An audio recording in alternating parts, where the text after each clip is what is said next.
Hey, what's going on? Back today with my final review of material from the Blood Divine. And this here is Rise Pantheon Dreams, which was a compilation released in 2002. Now, before I go on and talk about the music here, I'm going to tell a very short story about the name Rise Pantheon Dreams.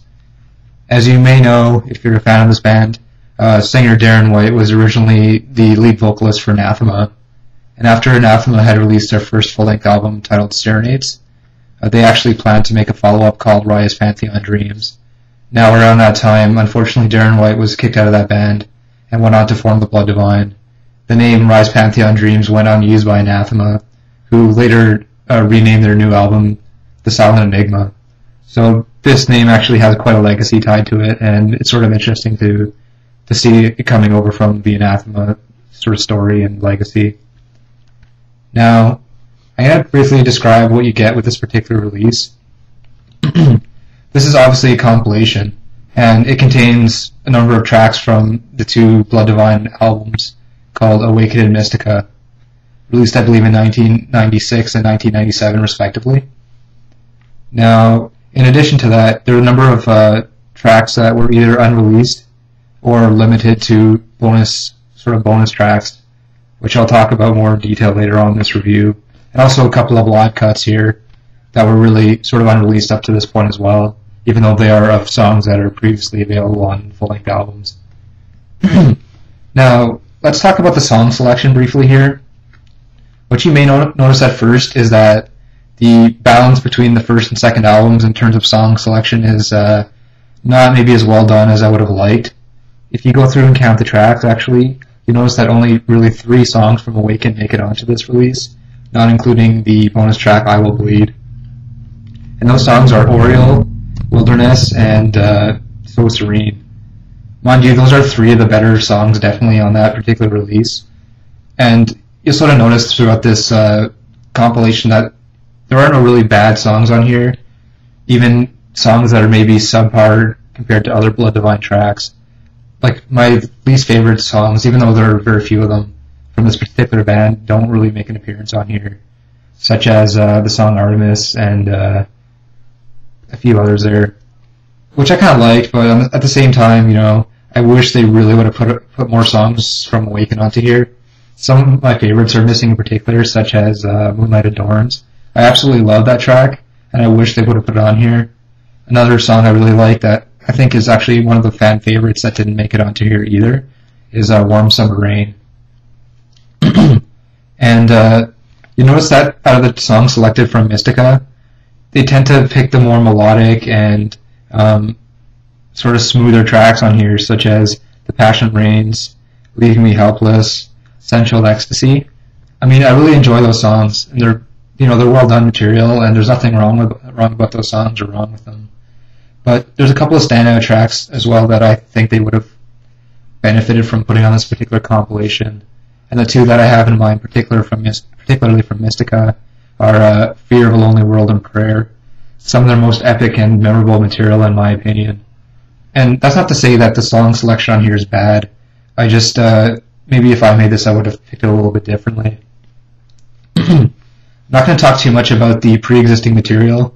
If you want to know my opinions about it, check out my previous reviews for Awaken and Mystica. Now, in addition to that, what you get here, as I mentioned earlier, are limited unreleased tracks. The first one I really like to talk about here is I Will Bleed, which was actually a bonus track from Awaken. It's kind of hard to get in any other form, so I'm glad they put it on here. It's a pretty interesting song. Particularly the introduction is very melodic and very passionate and emotional, which I kind of liked. And the later parts of the song are very aggressive, maybe a sound that you haven't heard too much from the Blood Divine in the past. It's actually sort of a motif or general style that you'll get with these limited and unreleased tracks on here. They have a more aggressive feel to them, I guess more similar to the material on Awaken, but still quite dissimilar from that altogether. So definitely worth checking out, and although some parts in I Will Bleed sound a bit monotonous, I mean, it's not a polished and completely finalized song. It was a bonus track, but you know how bonus tracks are. They tend to be more experimental in the main music, and I definitely respect that on here. And in addition to that, you get the 2 unreleased tracks called Revolt and Forever Belongs. Revolt is sort of a balls-to-the-wall kind of like thrash-inspired song, which, as I mentioned earlier with I Will Bleed, is not a typical sound that you'll hear from the Blood Divine. Definitely interesting. Not really a highlight for me on here, but it's cool that they actually threw that in and let the fans hear it, because typically you would never be able to hear this particular track anywhere else. And the final unreleased track is Forever Belongs, which in my opinion is one of the highlights of these kind of throw-in tracks here.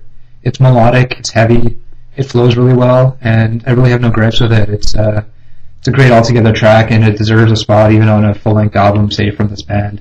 It's really up to par. Now, in terms of the live cuts you got on here, they're actually both previously unavailable, I believe, before listening to this particular compilation.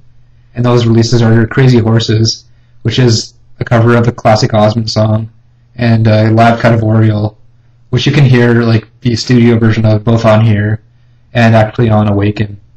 But I'm glad they threw these in. It's kind of a nice throw-in to get some live tracks, because the Blood Divine never released a live album or anything like that before. I thought Crazy Horses worked really well, because it sort of combined the style that they sort of followed on Mystica, that very smooth melodic vibe they had to their music, and it works very well with the writing on the original of Crazy Horses.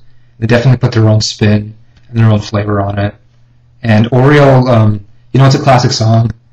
It does skip the introduction because it's a fairly long track, and a lot of bands like keeping their live set very short and sort of to the point. But it's actually still enjoyable, and slightly different in terms of tempo and sort of the vocal synchronization on here, but it still works quite well. It's a different spin on the track. My only gripe with Oriole is that the cowbell gets a little bit annoying, and that's sort of a production problem, I guess you could say. But in terms of general production and listenability, these live cuts are well done. They're easy to listen to, easy to hear. So here we have it, The Blood Divine, Rise Pantheon Dreams. Definitely something to pick up if you're new to The Blood Divine, want to get a good sampling, or if you have all their other material and want to hear these extra bonus tracks on here. One track I wish they would have included is a bonus song called The Unseen, again from one of the versions of Awaken. A track that I have not yet listened to just because of its general unavailability. This would have been a great place to include it, but unfortunately it didn't happen. Oh well. Overall, nothing really big to complain about here. I guess a few odd choices in terms of song selection, but other than that, it's an enjoyable listen. The Blood Divine's music, it's well done. It's always enjoyable, and they're a band that I've enjoyed for a long time. Wish they were still around. Thanks for watching, and goodbye.